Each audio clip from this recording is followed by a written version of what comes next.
That afternoon, autumn light in Chicago slanted through the kitchen window, laying long, pale orange strips across the old, darkened wooden table.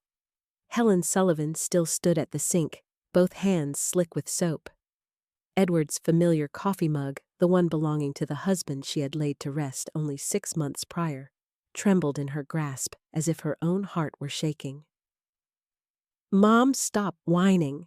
It's already sold." Daniel's voice sliced the quiet like a blade, low and cold. He leaned on the kitchen doorway, arms crossed, looking at his mother as if talking about some worthless old thing. Helen froze. She thought she had misheard. "What did you say?" "Sold what?" Daniel sighed, the kind of sigh soaked with annoyance and contempt. "Dad's Rolex. I need money for the Italy trip. It's just a watch, Mom. You've got to get over Dad's death. It's been 6 months. You can't live in the past forever." In that instant, the floor seemed to fall away. The Rolex wasn't just a watch. It was the one object that still held Edward's breath. Every morning, she carefully wound the crown as if winding the heartbeat of the man now gone. It was how she spoke to him, kept him near. And now that ritual was gone, sold off like a trinket, just for a meaningless vacation. She set the mug down hard, her voice trembling.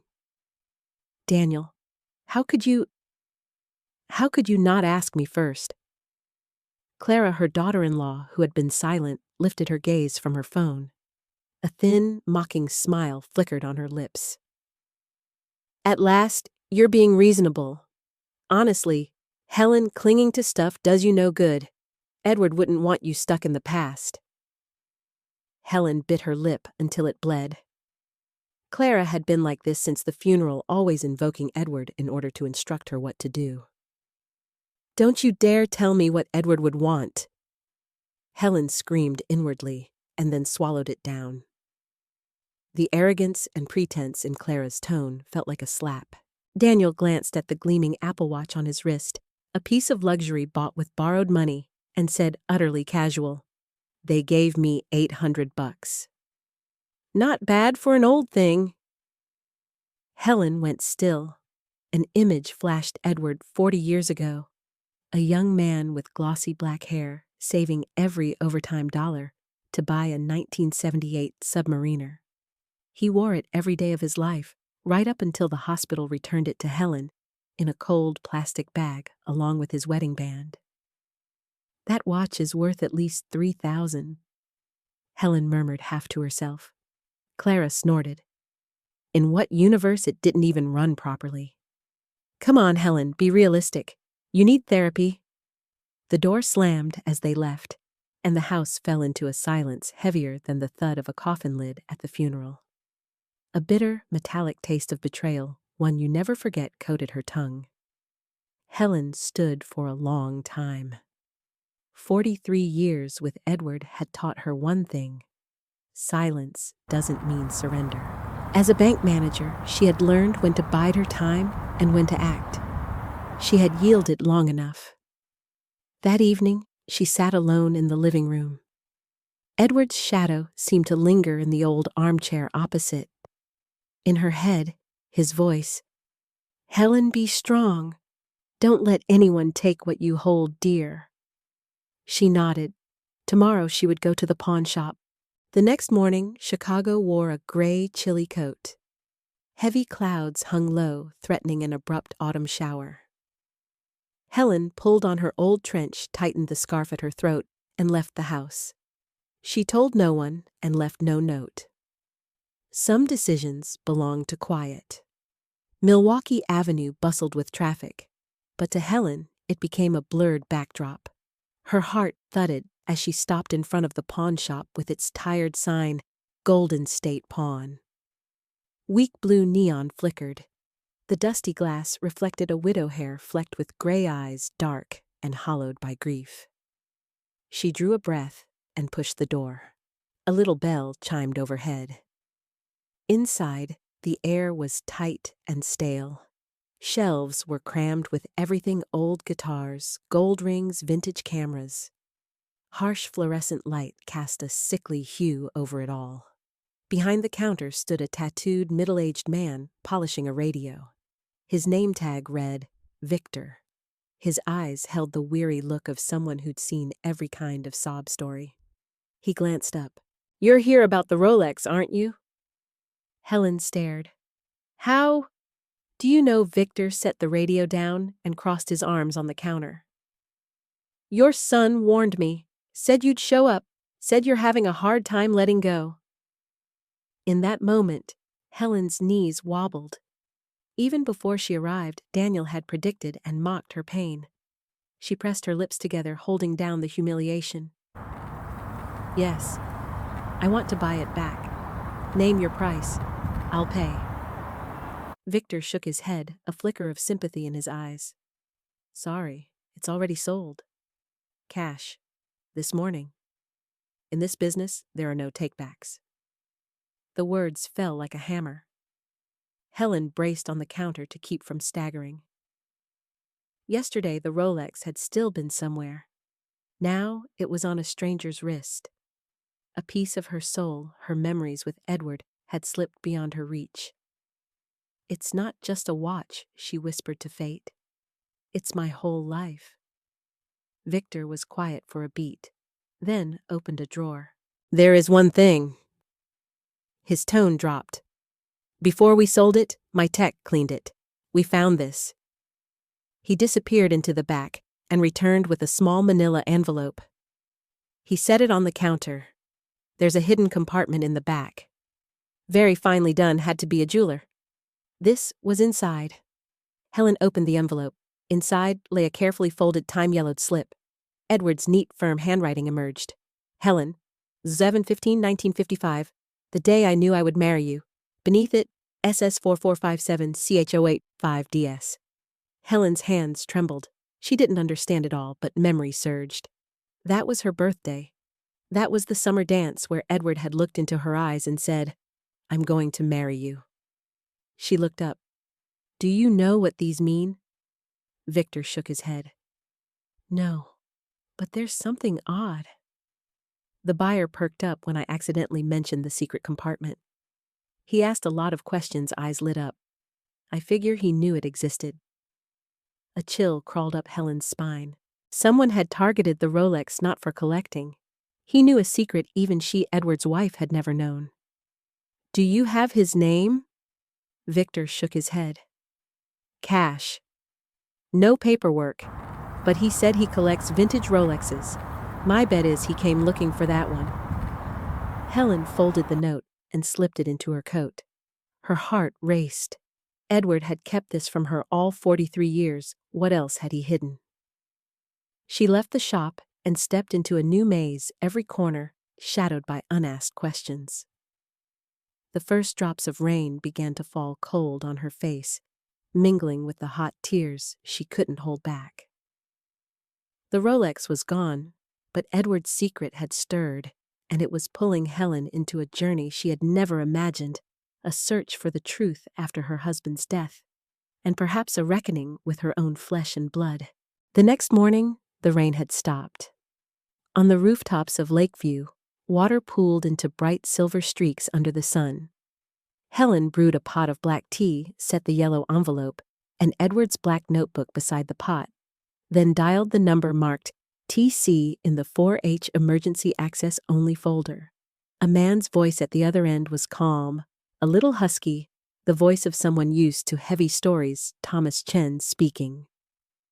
"Mr. Chen, this is Helen Sullivan. Your name is in the urgent folder Edward left. I think you know why I'm calling." There was a pause, a soft exhale. "Mrs. Helen, I know. Mr. Edward told me if you ever called, it meant the time had come. Could you come to my office at 10? Thomas Chen's office was on the 5th floor of an old red brick building on a street you would miss if you only skimmed Chicago with a tourist's eye. The wall held a city map sprinkled with tiny flagged pins as if marking meetings past. Morning light slanted through the tall windows in crooked blocks across the wood floor. Thomas opened the door, shook her hand, and guided her to a worn leather chair. He didn't rush her. He poured water, slid it across, then placed a thick file in front of her. A label on its spine read DS. Confidential. Edward hired me 2 years ago, Thomas said slowly. At first, it was just to check a few loans tied to odd companies, but the deeper I dug, every trail led to the same name. He turned the first page, an Illinois LLC registration, Sullivan Investments, LLC. Owner, Daniel Sullivan. Business address, a rented mailbox, not a real office. Filing agent, a small suburban law firm. Helen's eyes settled on the line business investment, real estate advisory. To the right, Thomas had stapled a few emails between Daniel and a real estate broker, sentences that strutted with the confidence of someone spending money that wasn't his. He took out quick loans, rolled debt-layered collateral, Thomas said. I traced gambling markers at casinos around Indiana and Wisconsin. Here's the summary. A spreadsheet bled red: gambling debt penalties, fast cash interest. Helen felt her heart sink, not because of the numbers, but because of the images that came with them. Daniel as a small boy hiding behind his father when he'd done wrong. Teenage Daniel ablaze after a street court win. How far had those sparks traveled to become these red columns? Thomas slid over another envelope. These are minutes from meetings with attorneys who specialize in guardianship. They discussed petitioning the court to declare you incompetent and moving your assets under family control. Helen heard the blood thrum at her temples. Edward had once joked, half serious, that people often want to help their mothers in ways convenient to themselves. She had never imagined that help could be folded into a court petition. So Edward began contracting the risk. Thomas went on flipping to a stack of property sale agreements. She recognized neighborhood names from local gossip: a shop on Halstead, a corner on Kinsey, a row of townhouses near Maple Row. He sold down moved assets through vetted subsidiaries, then consolidated into an account unlinked to your joint returns. You've found that account, haven't you? Helen nodded. The bewilderment of the previous night had cooled into a strange steadiness. Argent Lake Private Bank, she said. Enough for me to never depend on anyone again. Thomas studied her. Edward didn't intend for you to hide from life. He wanted you to have choice. He set a thinner packet on the table. This is a letter of introduction Edward drafted for the bank and the firm. There's another name, Richard Hale, a retired U.S. Marshal. Edward said if the Rolex ever disappeared, Richard would likely make contact. I'm not sure why, but Edward always kept a second line for whatever he called a treasure. Helen thought of the manila envelope Victor had handed her yesterday, of Edward's handwriting and that string of characters. She smiled. For the first time in months, the smile wasn't halved. Perhaps he had planned further than any move Daniel could make. Thomas continued, I need your consent for some urgent protections, notifying banks about potential fraud, placing legal watches on any guardianship filings, and authorizing me to coordinate with the firm Edward chose. He lowered his voice. And be prepared. When they realize you know everything, they won't back down. Helen leaned into the chair, watching dust motes dance in the slant of sun. She thought of Edward, winding the crown each morning, the tiny tick-tick blending with the coffee machine. Of slow weekends, he drove her through unfamiliar streets, saying he liked the look of old brick walls. Maybe even then he had seen those walls as assets not for bragging, but as discreet bricks for a fort to stand between her and the storm. Do it, she said. Help me raise the fort. At noon, just as Helen reached home, the phone rang. A soft, professional woman's voice. Hello, Mrs. Sullivan. This is Catherine Ward from Harper & Rose Accounting, Mr. Edwards' former partner firm. Our condolences. In times of grief, managing financial paperwork can be overwhelming. If you'd like, we can help review and organize. Helen listened as if to light footsteps on polished floors. Thank you. I already have appointments with the legal team Edward selected. I'll reach out if I need more. There was a flicker of stillness before Catherine resumed her rhythm. Of course. We're always here to help. Her voice remained gentle, but Helen heard a taut string inside it. She set the phone down and felt a faint chill at the nape of her neck. Edward's file cabinet stood ajar like an invitation. Helen pulled the bottom drawer and found the insurance policies folder. This time she looked closer, fingertips sensing the slightly raised corners Edward's private marks. At the end was a thin backing sheet sandwiched between two contracts. In larger letters than usual, Edward had written, "Don't trust anyone who says they're helping. Verify."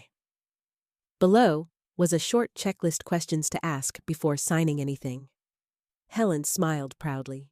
He hadn't only built a fort. He'd taught her to hold it.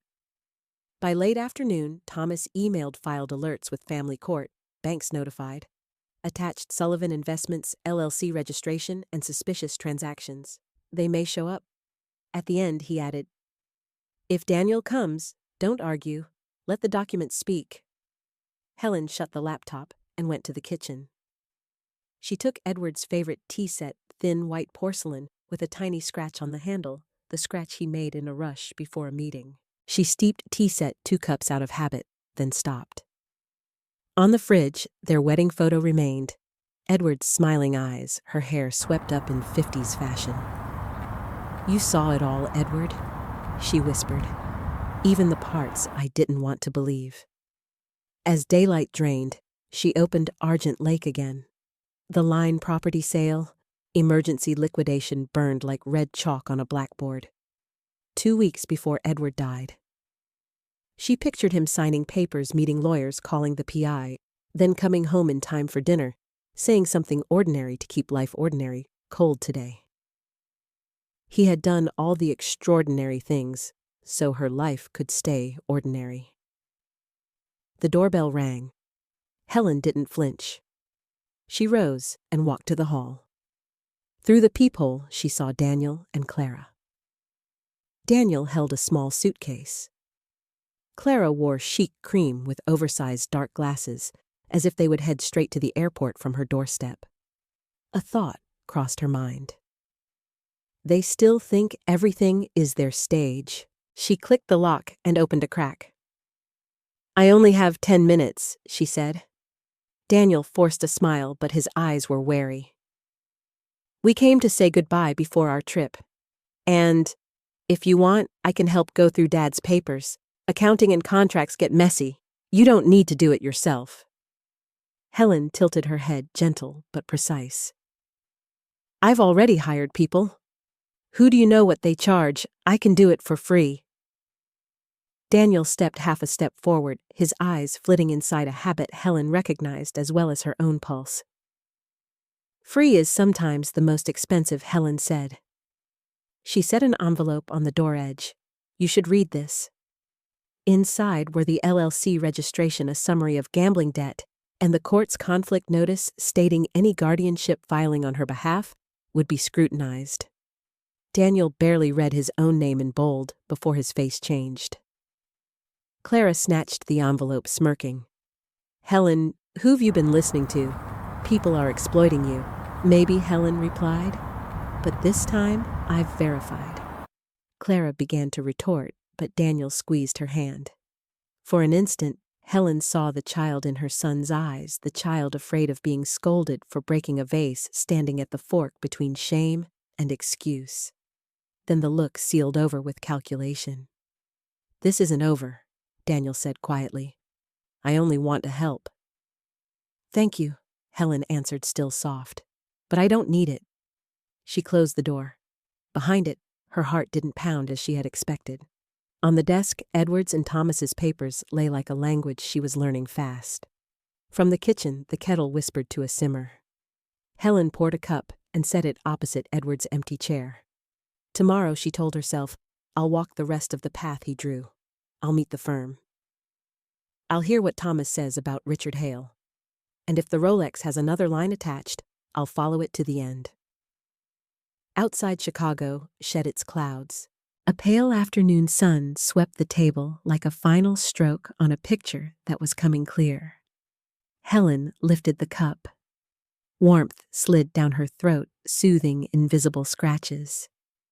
The veil before her wasn't as thick as yesterday. It had thinned, showing slits of light. And behind it, she knew Edward was standing not to lead, but to keep watch, so that when she turned the key in the next door, she wouldn't be afraid. That evening, the house was quiet as a deep pond. Helen sat in the study facing Edward's old cloth-covered desk lamp, which cast a small, warm circle of light. Beside her hand was a freshly brewed cup of black tea, its steam rising like a thin wisp of smoke. On the desk, the files were neatly arranged in a new order. The insurance policies folder held property deeds, a copy of the Sullivan Investments LLC registration, a summary of gambling debts Thomas had sent, and a warning notice filed with the family court. In the left corner, the laptop screen displayed the Argent Lake Private Bank page, the deep green digits, as still as a block of ice-cold solid. But because they existed, the river of her life no longer veered toward fear. She pulled a thin sheet of paper from the envelope labeled, "For H, Emergency Access Only." It was Edward's list of must-ask questions, written in the tiny, meticulous handwriting that used to make her frown. Who are they? Who's paying them? What's the exact scope of authority? Why must it be signed today? What are the legal consequences if I don't sign? Do I have time to consult my own lawyer? Back then, she'd grumbled, "Edward, you're always so suspicious." Now she understood it wasn't suspicion. It was discipline. Her phone buzzed. A message from Thomas. Remember to lock the inner door. If they come tonight, talk in the foyer. I've sent a conflict of interest notice to Harper and Rose. Helen replied with a single period enough to confirm receipt. Around 8:30, the sound of a car pulling up to the curb broke the silence. A car door slammed shut with a sharp thud, followed by the click-clack of Clara's heels. Helen stood, checked the safety chain on the front door, and turned on the foyer light. When the doorbell rang, she unlocked the inner lock, but kept the chain in place. Daniel and Clara stood on the doorstep. Daniel wore a dark shirt, his tie loosened, carrying the same small briefcase from earlier that day. Clara was draped in a cream-colored trench coat, her hair straightened, wearing oversized sunglasses despite the late hour. Behind them stood another woman younger, holding a black briefcase, her gaze polished like someone accustomed to placing papers on a table and saying, "Please sign." "Hello, Mom," Daniel said, forcing a smile. "We thought it'd be better to talk again. This is Catherine from the accounting firm Dad used to work with, and her associate. They're just stopping by for a few minutes." "Hello, Mrs. Sullivan," the young woman said politely. "I'm Catherine Ward from Harper and Rose. We spoke on the phone. I've brought some documents for you to review, necessary steps to ensure everything is managed properly during this time." Helen wondered how many times she'd feared voices like this, soft, proper, non-threatening, but beneath the silk lay binding cords. She opened the door another inch, keeping the chain in place. "I'm listening from here," she said. "Go ahead and explain." Catherine paused for a beat, then flashed a professional smile. "Of course. First is the durable power of attorney for Daniel, in case you're fatigued or face an issue he can handle, payments, taxes, and legal documents on your behalf. Second is the family trust agreement to consolidate assets into a trust, optimizing taxes and avoiding disputes. Third is the healthcare directive designating someone to make medical decisions if needed. If needed means, when Helen asked, pulling the list of questions from her pocket with a natural ease.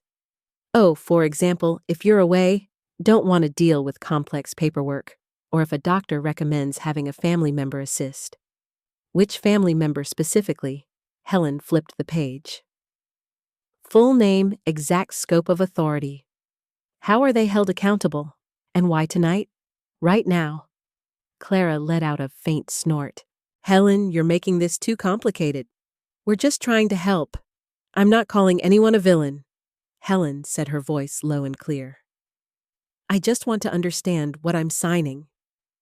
Catherine smiled professionally, opened her briefcase, and slid 3 stacks of papers through the door's gap. Helen took them without looking, placing them in the mail tray by the door.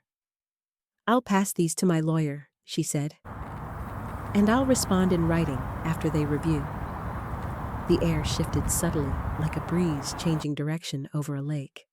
Catherine's smile remained, but it no longer reached her eyes. Of course, that's your right. It's just that, frankly, after losing a loved one, many widows let things slip. It can be very difficult to resolve later. Helen nodded. I know, but I've just sorted out quite a bit. She tilted her head, looking straight at Daniel. And I'm not letting things slip anymore. Daniel cleared his throat. Mom, I get that you're upset about the watch, but this is bigger than a Rolex. I need to ensure you're financially secure. I've spoken to the bank. They're ready to cooperate if you... Which bank? Helen asked. She knew the answer might be a common name, but she asked anyway because the language of money is in the details. Lakeshore, Daniel replied a touch too quickly. And a few others. What about Argent Lake? Helen said softly. Daniel blinked. Clara whipped her head toward her husband. What's that? Daniel asked too fast, faster than an innocent person would. Helen didn't answer. She lowered her voice almost a whisper, but each word landed like a grain of sand. You were planning to petition for guardianship over me, weren't you? Daniel swallowed hard. Catherine stepped in still polite Mrs. Sullivan. I think there's a misunderstanding. No one wants guardianship unless it's necessary. We just thought a power of attorney would be more convenient. I've placed alerts with the court, Helen said. And with the banks. If anyone tries to act in my name, their files will be flagged for conflicts of interest. I have the paperwork here. She reached for a prepared envelope, pulled out a court-stamped document, and passed it through the gap. Catherine took it, scanning quickly. Helen noticed her hand was steady. Professionalism forged unshaking gestures, but at her collarbone, a subtle, deep breath betrayed her. Of course you have the right, she said the second time in 7 minutes. Daniel grew impatient. Catherine stopped dancing around it. Mom, let's be clear, I can help you. I know how to invest. I set up Sullivan Investments for what Helen cut in, to cover gambling debts, to use real estate as collateral as a noose around someone else's neck. Daniel, you used our family name for something worse than a game of trap? The company name landed in the air like a hammer strike. Catherine flinched. Clara shifted to defense. Helen, where did you hear that those are private family matters? Outsiders wouldn't understand. Private isn't a cloak for wrongdoing, Helen said, her eyes fixed on her son. Your father knew everything. Daniel stepped back half a pace as if pushed in the chest. For a moment, Helen saw the face of the boy he once was, lips trembling as if about to cry, then clenched to stop the quiver. He hid it all from you? Daniel snapped. He hid his whole life. I had to fend for myself. He never trusted me. Never. Helen leaned lightly against the doorframe, breathing evenly. Maybe he didn't trust the choices you were making. Not because you were a bad son, but because you chose a bad path. She paused, her voice softening. Daniel, you can turn back. Not today, not here on my doorstep. But you can. Clara cleared her throat. Enough, Helen. We're not here for therapy. We came to help you sign a few necessary documents. If you don't, everything will fall apart. Do you want to hurt anyone else? We're leaving soon, just a few hours until our flight, and you're... Clara, Helen said slowly, before you go, please return my watch. Clara laughed, dry as salt. Return what? It's already sold. You know, Helen replied, But the buyer wasn't some anonymous collector. And this isn't just about the watch. She eased the door closer, narrowing the space. This is my house. From now on, anyone touching my papers, my assets, my name goes through my lawyer. Catherine seized one last chance, her voice soothing. Mrs. Sullivan, really, we can work together. If you allow, I'll coordinate with your lawyer.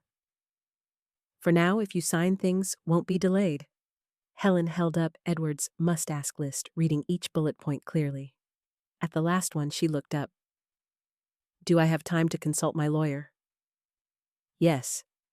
I will consult. I'm not signing tonight, and from now on, all communication in writing. The quiet resolve of a former banker surfaced in Helen's voice. It didn't shout, but it drew clear lines. Daniel looked at his wife, at Catherine, then past his mother into the dim hallway, where the lamp's glow just reached the shadow of Edward's bookshelf. A tremor flickered across his jaw, anger, disappointment, or fear, Helen couldn't tell. We'll be back, Daniel said, his voice dry. You can't do this alone.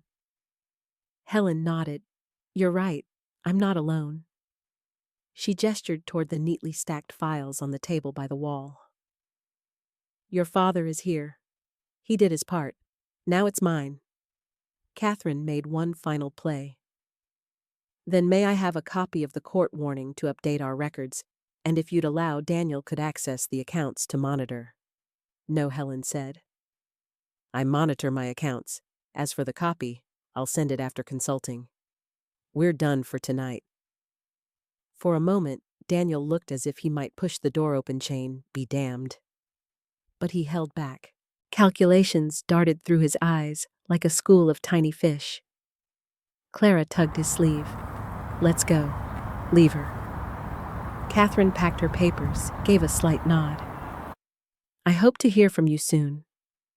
When the door closed, Helen stood for a moment, hands still on the knob. She heard their footsteps fade down the path, the car door, the engine's hum. She exhaled. A faint tremor ran down her spine. Not fear, but the tremor of someone who'd crossed a bridge and stood on the other side. That night, Helen didn't sleep right away. She worked as if in a midnight bank, reviewing folders, photographing key documents, uploading them to a new cloud storage with a long, unpredictable password, not 0815DS anymore, but a string Edward would approve of. She sent Thomas an email summarizing the confrontation, attaching a scan of the durable power of attorney Catherine wanted her to sign. At the end, she wrote, I kept my tone soft, but my boundaries firm. Before shutting down, Helen opened an old photo folder. One image appeared: Daniel at 8, hair mussed face, blank from the sun. Edward with an arm around his son, both smiling. They'd once held hands so tightly, Helen thought. When did her son's hands learn to calculate the force to twist his mother's wrist?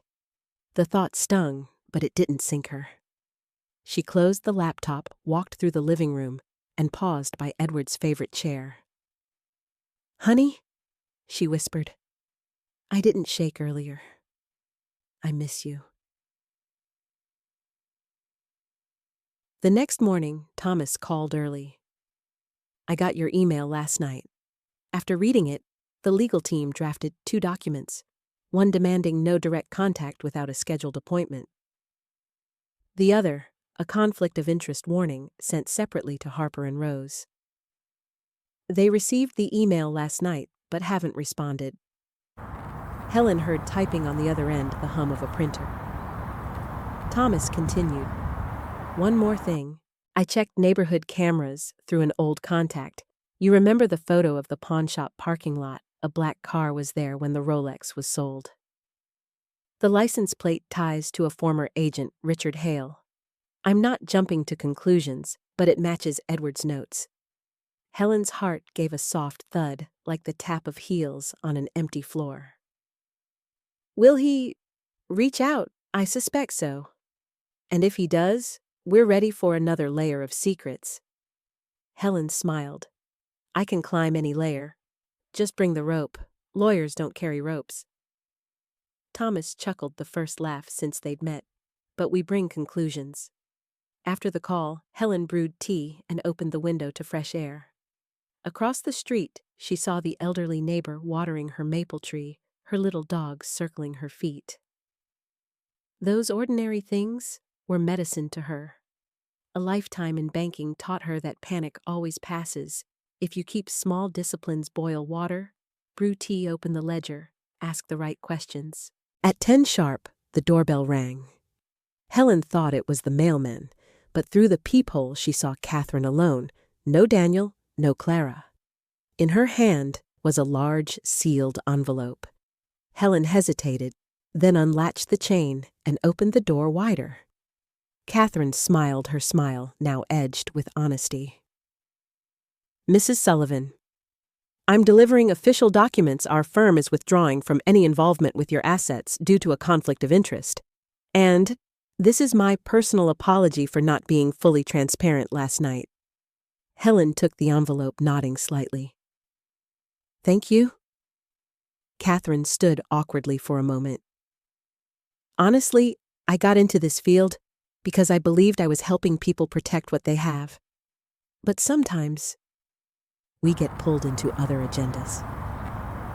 She took a breath. I know you don't need my advice, but if you need an independent accountant, I can recommend someone unrelated to Daniel. Thank you, Helen repeated, softer this time. You know, protecting isn't always about stacking papers. Sometimes it's standing at the door and saying no. Catherine smiled, her eyes softening. Good luck, Mrs. Sullivan. She turned and walked away, her steps quicker than the night before, like someone who'd shed a hot suit of armor. Helen closed the door and opened the envelope. Inside was the withdrawal notice, clearly signed, stamped in red. There was also a handwritten note.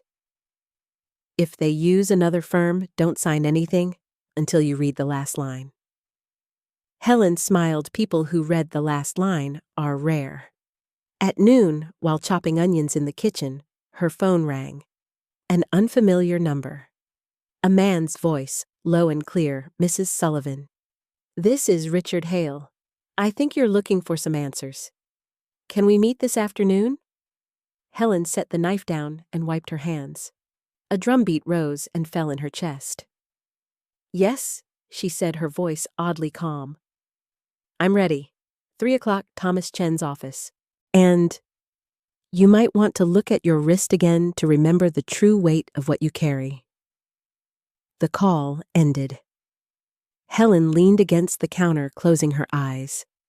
A thin thread connected the pawn shop to the secret account from the insurance policies folder, to the black car in the alley, from Richard Hale's name in Edward's notes, to that steady, dry voice, all weaving into a net. And in that net, confronting kin was no longer a wrestling match in a kitchen. It was a case prepared with habit and love. At 2:30, Helen left the house. On the doorstep, she paused, glancing across the street. The elderly neighbor waved her dog, barking twice as if wishing her luck. Helen waved back and stepped down. Today she wore Edward's dark gray coat, the one he wore for big client meetings. She thought coats don't hold memories. The wearer makes them. At Thomas's office, she found him by the door, holding a new stack of files. They received Harper & Rose's withdrawal notice, he said. Good. And Daniel's silent Thomas replied. Silence is always a tactic. But we have our moves. Helen was about to respond when the back door opened. A man with salt and pepper hair, tall shoulders, slightly sloped like someone who'd carried a gun at his hip for years, walked in. His eyes had the look of someone who scans a room before entering, quick-noting exits, cataloging objects. He stopped before Helen and nodded. Richard Hale, he said, simple as a street name. Then he opened a small green velvet box and placed it on Thomas's desk. Inside was a Rolex. Helen held her breath. The minute and hour hands sat neatly, the face polished, but retaining its aged gleam, not too new. She reached out not to pick it up, but to touch the edge of the case, where Edward had shown her how to wipe the sweat ring after a day's wear. A cool sensation ran from her fingertip to her wrist, her shoulder settling in her throat. "You bought it from Victor's shop?" Thomas said, confirming a suspicion. Richard nodded. "Edward asked me 20 years ago.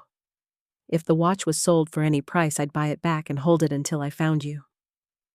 "Why the watch?" Helen asked, her hand still by the box. Richard tilted his head, his eyes softening a fraction. "Because he knew who'd sell it first, and who'd try to buy it not for collecting." He pulled a small memory card from his coat pocket and placed it beside the box. "This has evidence. Edward recorded in the house for the last year. Legal as property. And photos of meetings between Daniel and people he shouldn't have met." Helen looked at the tiny card like a fishbone. She recalled the first string of characters on the yellowed paper, SS4457 CH0815DS. A small code had opened a wide door. Now, a tiny card opened the next. "Do you want to view it now?" Thomas asked. Helen shook her head. "No, I want to wear it first." She lifted the Rolex, tightening the band. Her wrist was thinner than before. But when she clasped it, the watch fit perfectly, as if through 6 months of absence, her wrist had reserved a space for Edward's watch. The faint tick-tick sounded measured, unboastful. Helen raised her wrist to her ear, closing her eyes. "Hello, honey," she thought. "I'm back." Richard smiled, a small but well-placed smile. "Now we talk about the next step." Helen nodded. "Yes, because after the watch comes justice." The afternoon settled over the city like a thin curtain. When Helen left the office, her wrist felt heavier, not from steel, but from meaning. She knew the confrontation wasn't over. There'd be more late-night calls, notices, perhaps a filing in court. But in her chest, a new rhythm, calm, unhurried. Back home on the doorstep was another white envelope left by the mail carrier, a court notice confirming the conflict of interest alert with a case code. Helen filed it in the court folder, stamping the date. She brewed fresh tea, poured it into the white porcelain cup with a scratched rim. She set a second cup opposite Old Habit. Then she told herself, "It's okay. Habits are prayers for survivors." A text chime, an unknown number. "Mom, I want to meet, alone. No Clara, tonight. No please, no exclamation, just plain words less deceitful." Helen paused, thinking. She remembered the boy's hand tugging her sleeve at the park. His voice arguing with his father at 17, saying, "I'm not afraid to fail." His face last night seeing his name on Sullivan Investments, LLC. She typed back, 9 o'clock. Back porch. I'll turn on the light. 9 o'clock, back porch. The yellow lamp glowed, casting light on the ivy-covered brick wall. The night breeze carried the damp scent of freshly watered grass. Daniel arrived early. No briefcase, no coat. His shirt was wrinkled at the cuffs, a rare moment when Helen saw her son as a person, not a walking plan. He stood 2 steps away, eyes on the Rolex on her wrist. "You got it back." "Not got," Helen said. "Returned." Daniel nodded, tracking the faint gleam of metal. "Dad planned it all." "No," Helen corrected. "Dad planned his part. Your part. You still have a chance to write." The breeze stirred the ivy.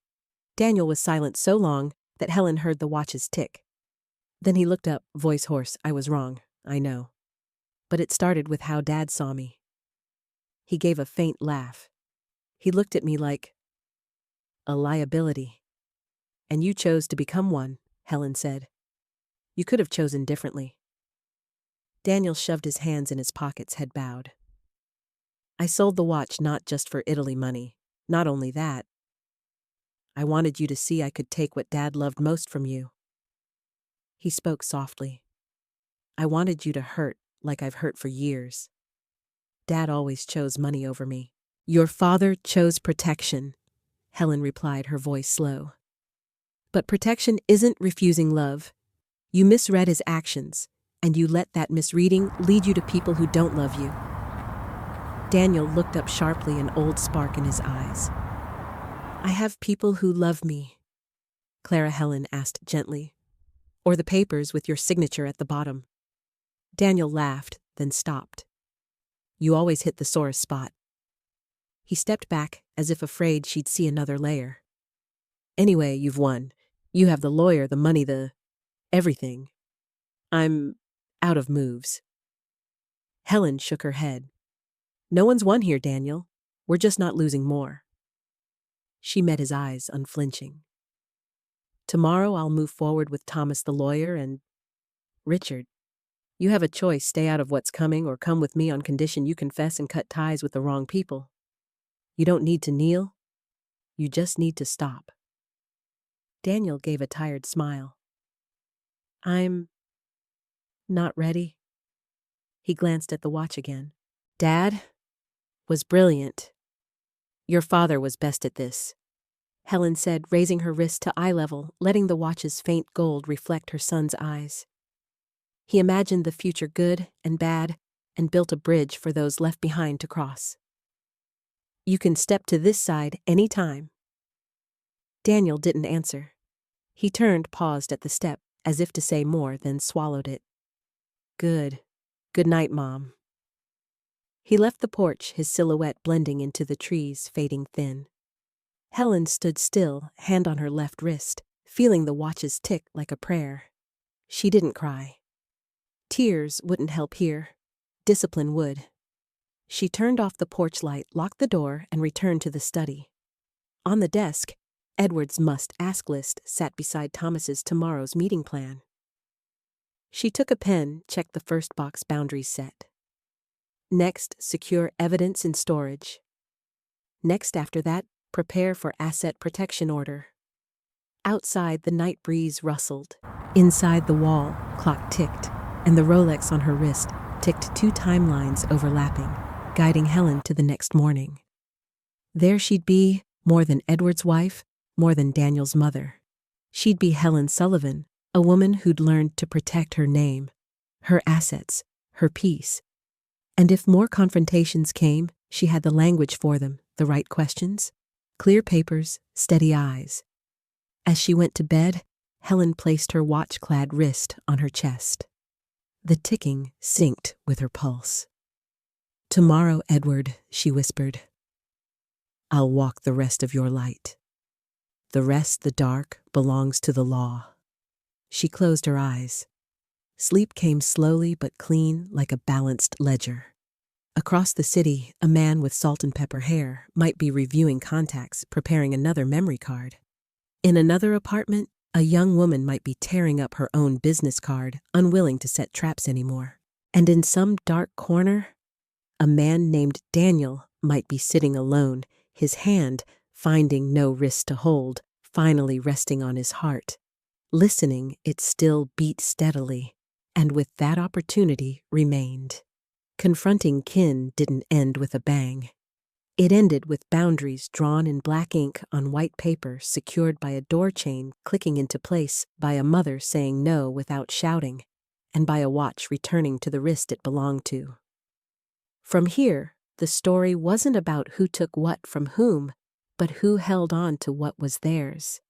And Helen, at 73, had just reclaimed her weight in this world. The next morning, a light mist lay over the rooftops of Lakeview. Helen poured tea, set her hand on the cool wooden table, then opened her notebook, a 9:30 appointment with the law firm Edward had specified in the folder. 4H emergency access only. She drew a deep breath. All night long, the watch on her wrist had ticked like a guide. Today, she would step onto the path Edward had drawn. The offices of Grant and Calloway occupied an old limestone building near the river. The elevator shuddered lightly at every stop. The reception was paneled in oak, smelling of new paper and hot coffee. Amelia Grant, short brown hair, eyes both bright and cautious, came out herself to greet Helen.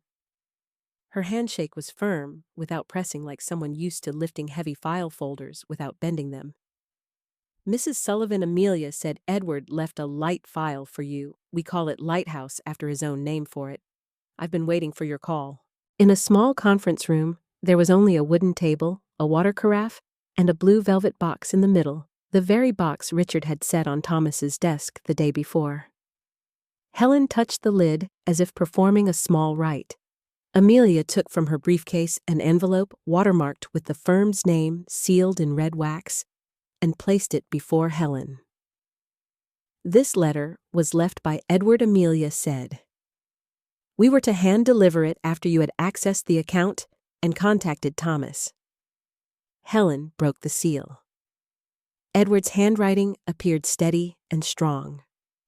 "My dear Helen, if you are reading this, it means what I feared has come. I'm sorry I couldn't tell you while I was alive, but I needed a quiet path to walk a step ahead so that when you needed it, you wouldn't have to run in the dark. The account and structure you see are not secrets against you. They are a wall I built between you and clumsy schemes. If Daniel never turned down the wrong road, this would have stayed silent forever. If he did, then this is your part. Contact Thomas. Meet Grant and Calloway, trust Richard, and keep calm. You have the right to choose forgiveness or to let justice do its work. I won't teach you how to choose. I only want you not to be in the weak position when you choose. Always yours, Edward." Helen set the letter down, listening to the watch on her wrist, the sound like wind across a field of young rice. She looked up. "He trusted you. So do I." Amelia nodded. "Then we'll begin with 3 things: legal protection asset organization and the evidence chain." She opened a printed plan, each item clearly numbered 1. Defensive notices already filed with the family court and banks. Any attempt to obtain power of attorney guardianship or to move assets in your name must go through your attorneys. 2. Living trust structure. Move the funds at Argent Lake into a revocable living trust in Helen's name with clauses guarding against coercion and fraud. Designate an independent successor trustee, no relatives. 3. Evidence vault. Receive the memory card from Richard. Establish a chain of custody signed by Thomas Helen and an authorized court clerk. Create 2 backups, 1 in a bank vault, 1 with the firm. 4. Legal timeline. Send cease and desist letters to Daniel and Clara. Require all contact to be in writing. Prepare an asset protection petition under elder protection laws. Be ready to refer the file to federal authorities if there is clear, fraudulent intent. Helen read each line and recognized Edward's word discipline running through Amelia's hands. "Number 2, does that mean I lose the right to use my own money?" she asked. "Not at all," Amelia said. "You are both trustee and beneficiary. We only build fences. Any transaction above a set threshold," Edward suggested, $25,000, requires dual confirmation by this office. "Fences don't lock you in, they lock others out." Helen smiled. "Edward would like the way you put that." Just then, Thomas entered carrying a small, sealed plastic box, the memory card Richard had delivered yesterday. Richard followed wearing a light gray coat, nodding politely. For a moment, Helen felt as if Edward were sitting at the head of the table, hand-steepled eyes narrowing whenever he heard a precise answer. Amelia put on gloves, opened the box, and set the card on an anti-static mat. "We'll begin the custody log." The court clerk, booked ahead of time, read the time, date, and location. Each person signed. No one spoke beyond procedure. Their professional silence steadied Helen more than any oath could. When the external drive started humming, folders arranged by month appeared. Thomas opened the month closest to Edward's death. Inside were audio files named Kitchen 01.wave, Study 03.wav, and so on. The familiar household sounds played: kettle boiling, chair legs, scraping rain hitting the windows, and then Daniel's voice, weary and edged. "If Mom signs the durable power, everything will be tidy. After that, I'll handle. I promise it's all for family." Behind him, Clara's voice thin like a razor. Say guardianship. Don't beat around the bush, then every account will flow. Helen didn't tremble. Instead, she felt a warm current run down her spine.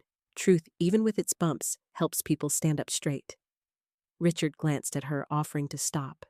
She shook her head. Continue. The next files were images Daniel meeting a man in front of a border town casino, a brief exchange, a paper passing hands. Another day in the alley behind the pawn shop, Clara receiving a brown envelope from a law firm employee whom Thomas had noted as under internal discipline. Each frame had a clear timestamp. Each timestamp matched an email or receipt already in Thomas's folder. Amelia leaned back, speaking quietly. If we pass this to law enforcement, it will be difficult to refute. But before that, we should finish building your fences. Let's not rush into court tomorrow, while today we still have work to do with your life. Helen nodded. I want to live first. By midday, they had signed the first documents to establish the trust. Amelia read each clause aloud, explaining in simple language. Helen asked one question, then two, then up to 10. If I want to give a portion away now or later, you can set a gift schedule, Amelia said. With conditions, a small winter book fund for the library, a warm corner in the hospital, or a simple periodic stipend for people you choose yourself. You are not an asset to be measured by others. You are the one who assigns value. In Helen's mind, a room of light opened shelves in the neighborhood library, a bench in the hospital waiting room, children laughing because they've borrowed a new comic book. Legacy, she suddenly understood, isn't a pile of papers. It's the path your money takes where it passes, whether it leaves warmth or cold. During a break, Richard invited Helen to the room next door, where a city map hung on the wall with many pins. He pointed to a red pin. The first time Edward met me was here, a cafe by the river. He said very directly, I fear that one day my son will no longer be himself. If I'm gone, can you help my wife reach the light? I asked, why the watch? He smiled and said, because I know he can't resist small things. He doesn't believe small things can be big doors. Helen looked at the calm sky outside the windows. She finally understood why Edward had hidden the code in the Rolex. Instead of a bank envelope, he believed she would wind it every morning and keep the rhythm. And one day, that rhythm would open the door. Thank you, she said simply. Richard only nodded, as if delivering a parcel safely to its rightful owner. By late afternoon, they checked off the list, transfer a portion into the trust, lock the evidence backups, draft a cease and desist, schedule a non-binding consultation with a federal investigator Thomas knew.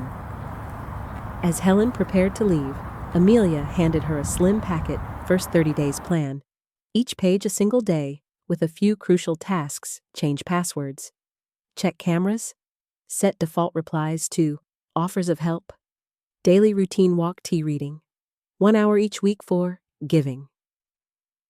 Edward wanted you to move forward as a normal person, not as a defendant or plaintiff, Amelia said.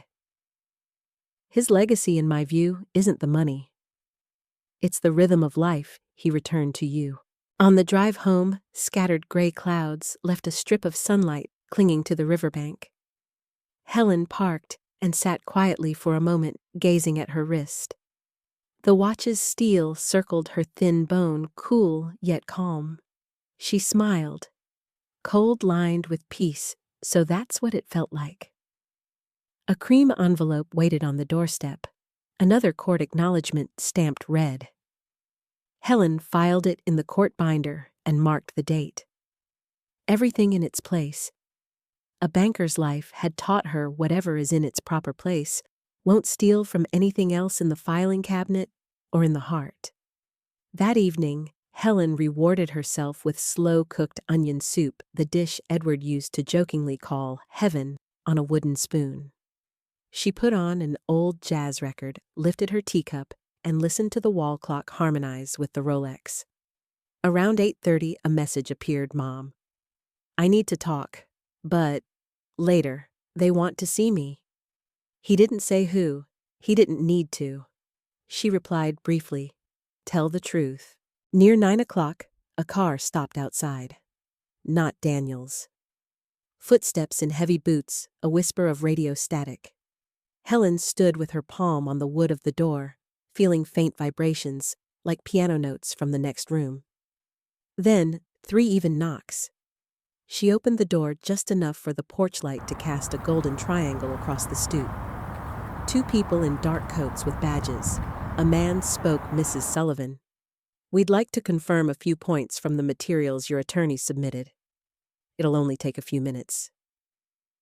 Helen seated them at the kitchen table, the place where Edward used to handle little sums of life-paying bills, stamping envelopes, tearing off warranty slips. Calmly, she recounted what she knew no more and no less: the watch, the envelope from Victor, the code, the account, Edward's letter, the memory card, that day's meeting. When they asked permission to take copies of the evidence, Helen looked at their eyes that had seen plenty of human disappointment, yet still carried a belief in the law. I don't want to hurt my son, she said slowly, but I won't allow him to hurt me anymore. The woman gave a small nod, a quiet bow. We understand, ma'am. They left. Helen locked the door and stood for a moment in the dim hallway, listening to the wall clock pass 9:11. She pictured Daniel in a bright room, being questioned, a recording played, a finger tapping his own signature. She wished only for the truth. It can bruise, but it doesn't kill. What kills is prolonged deceit. Close to 10, Thomas called. They've opened a file. No warrant, just an interview. We stay with the 30-day plan. Yes, Helen said. Tonight I'll sleep early. Before going to bed, she took out a small cherrywood box where Edward used to keep DS slips. A few were left single lines, a few words.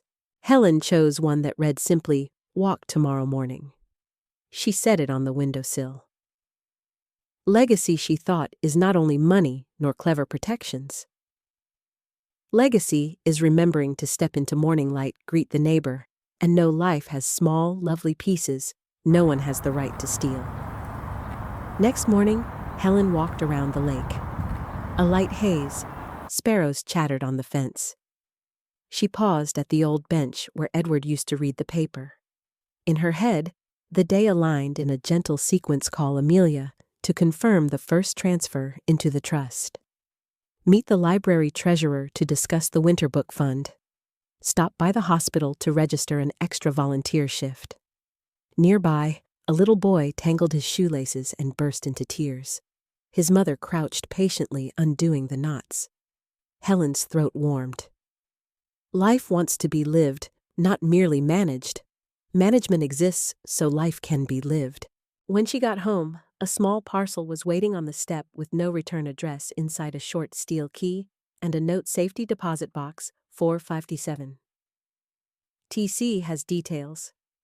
Helen called Thomas, who laughed softly.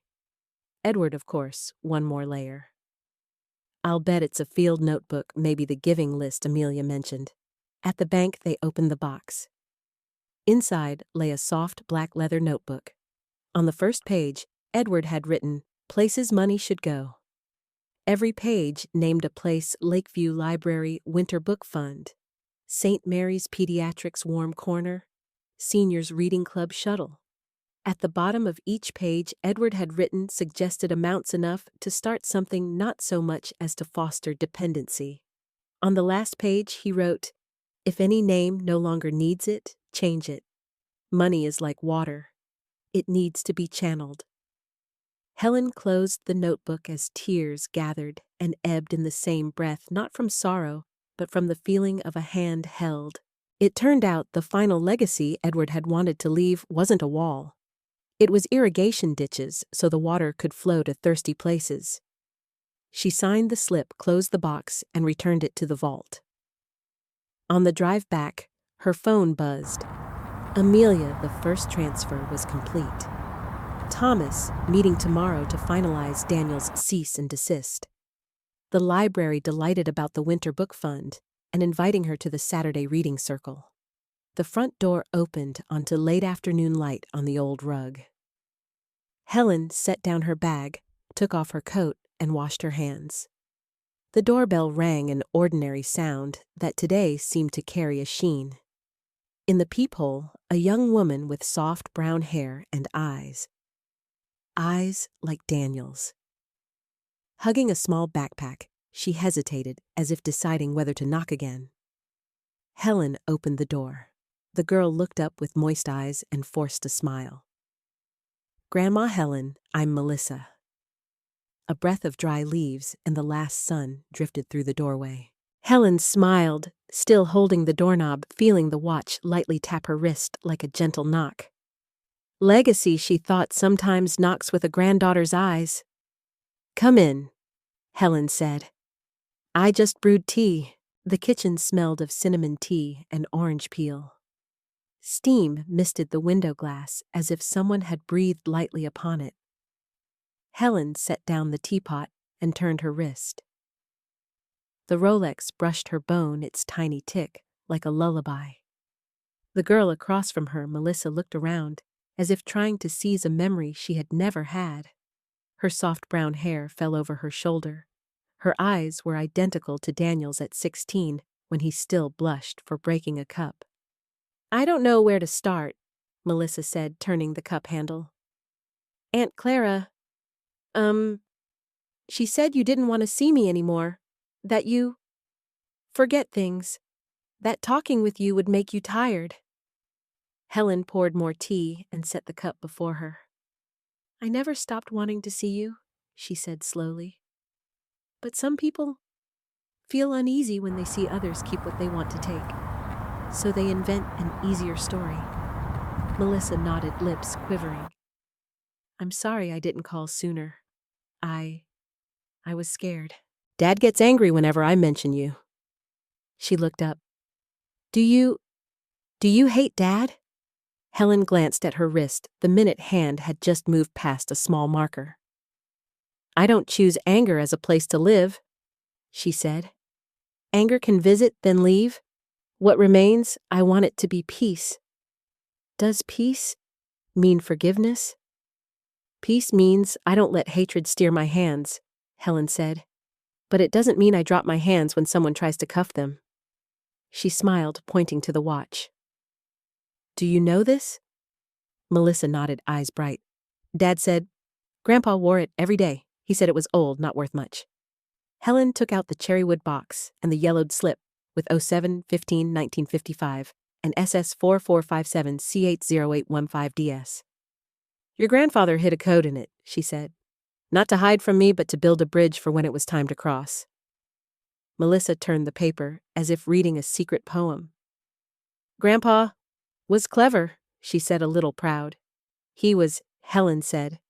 "But what I loved most wasn't his cleverness. It was that he set lanterns for those who came after."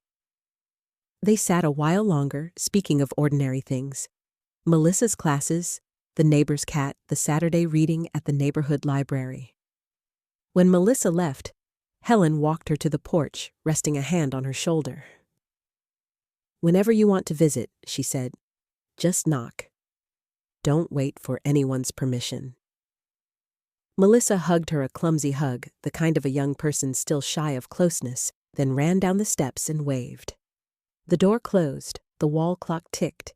Inside, Helen, a taut cord loosened.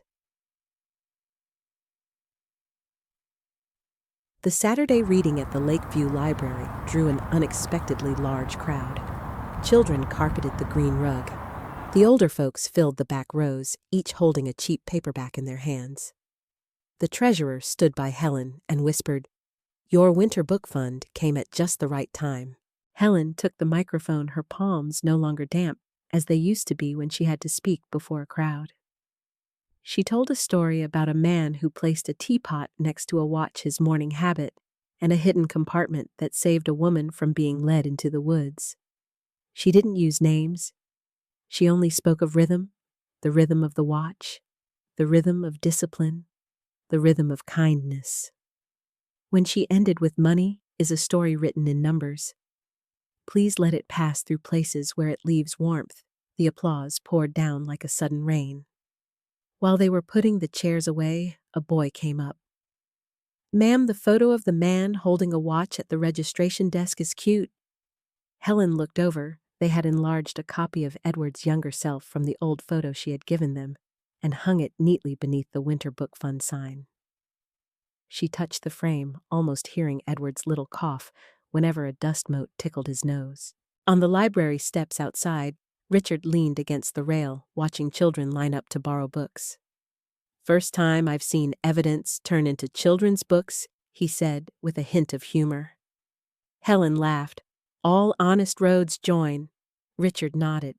His eyes had learned to soften after a lifetime of seeing hard things.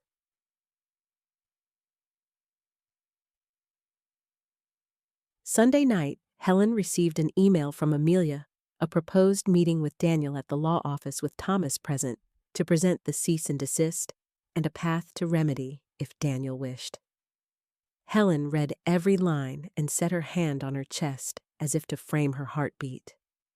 A meeting not for defeating, but to place a choice on the table. The next morning, the Grant and Calloway conference room shone a clean white. Daniel arrived on time alone. His temples looked a bit sunken. He hadn't shaved well. Instead of seating him opposite her, Helen had them arrange a chair beside her, with just enough space clear, but not confrontational.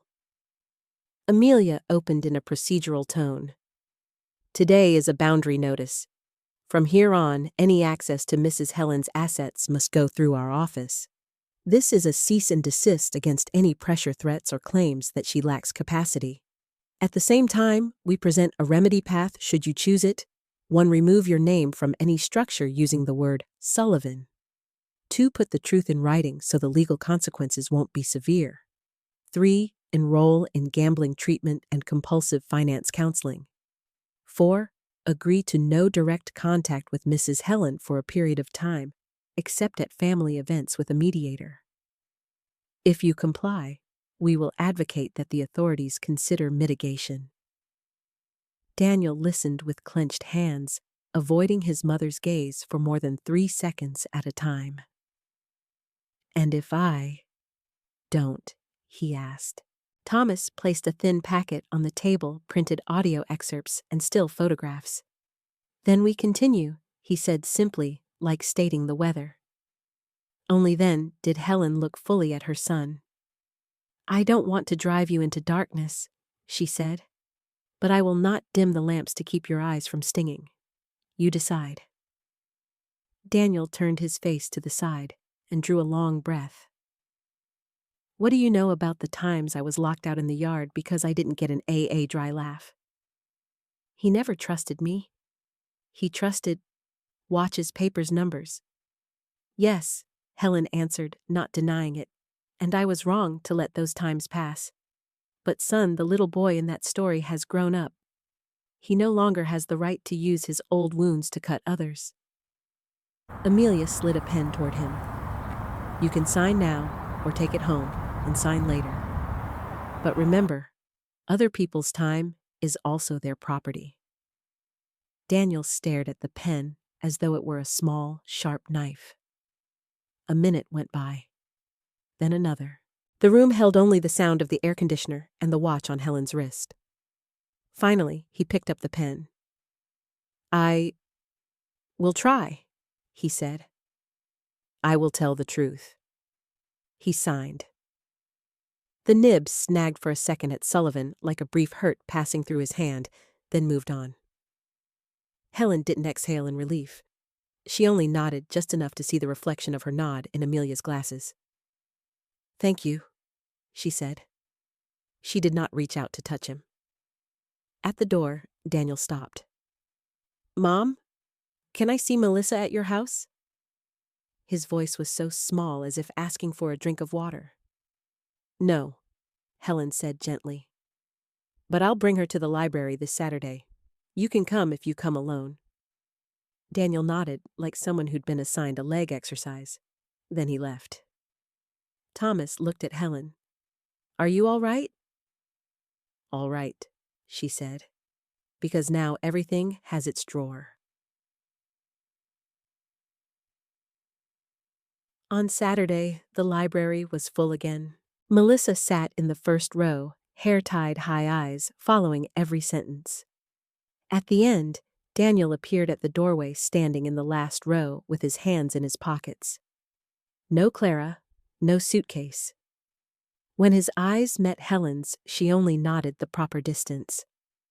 Melissa ran to hug her grandmother, and what remained between them and Daniel was a small courtyard filled with children's laughter. Daniel bent down to his daughter. "Hi," he said. Melissa looked up wary as a kitten. "Did you come with anybody?" she asked. "No," he said. "Just me." She nodded, hesitated, then reached out to touch his hand, the light touch of a dragonfly. Helen turned away, pretending to stack books, leaving the moment to the two of them. That afternoon, Helen walked along the lake. On the familiar bench, she opened the black leather notebook, "Places Money Should Go." At the end, she added a new line in her own hand, less neat than Edward's, but firmer. "Small fund art class tuition for Melissa if she wants. Condition she chooses the pictures, hangs them herself, and invites Grandma to see them." She chuckled softly, listening to the wind play on the water. Back home, the mailbox held a letter with no sender's name. Inside was a single handwritten line, "I'm trying." D. Helen placed it in the cherrywood box with the old DS slips. She did not reply. Some lines require time to answer, with deeds, not words. That night, Helen wrote another letter, one she did not intend to send, placing it in the lighthouse box that Amelia had arranged in the study. "Dear Edward, I've crossed the bridge you built. On the other side isn't heaven just a lakeside path with gentler breezes. I met the people you entrusted, each did their part. I met Melissa, eyes that hold two waters, one salty, one sweet. As for Daniel, he has set his hand to the pen. I don't know how far he'll go, but I know I will not erase the boundary lines to make anyone happy. I have chosen justice with peace. No pounding on doors, no hatred soaking in my heart. The law will do its part. I will do mine to live. In your places money should go." I added, "Melissa's art class. If you were here, you'd tell me, don't write, should write will. So be it, money will go. I'll keep winding the watch every morning, not to hold you back here, but to keep my own rhythm. Always yours, Helen." She folded the letter, placed it in the box, and locked it. In the house, the wall clock and the wristwatch composed a small duet, two sources, one tempo. On Sunday, Helen went to the hospital to discuss the warm corner for pediatrics, a few upholstered chairs, a low shelf for comic books, a hot water kettle, and a floor lamp with an amber shade. The head nurse looked at Helen's rough sketch and smiled brightly. "Everyone thinks of big things. Turns out, children only need warm light and color."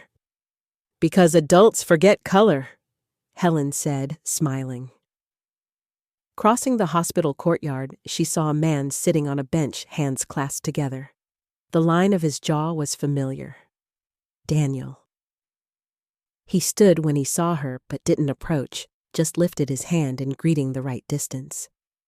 Helen returned the gesture and walked through the glass doors, leaving him in a patch of fading sun. At noon, Helen paused in front of the mirror in the hallway, straightening her scarf. She studied the woman in the reflection, wrinkles less deep because she frowned less. Eyes sunken a bit but clear, the Rolex steady on her wrist. She remembered Amelia's comment. "His legacy is the rhythm of life he returned to you." Helen nodded. Yes, legacy isn't stacks of deeds. It's a 73-year-old woman who dares to say no, and yes, who dares to walk every morning, brew tea in the afternoon, read on Saturday nights, allow her granddaughter to knock, and let her son relearn how to hold a pen.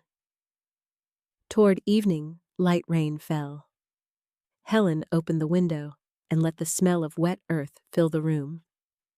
On the table lay the black notebook opened to Library Winter Book Fund, the corner turned down like a small wing.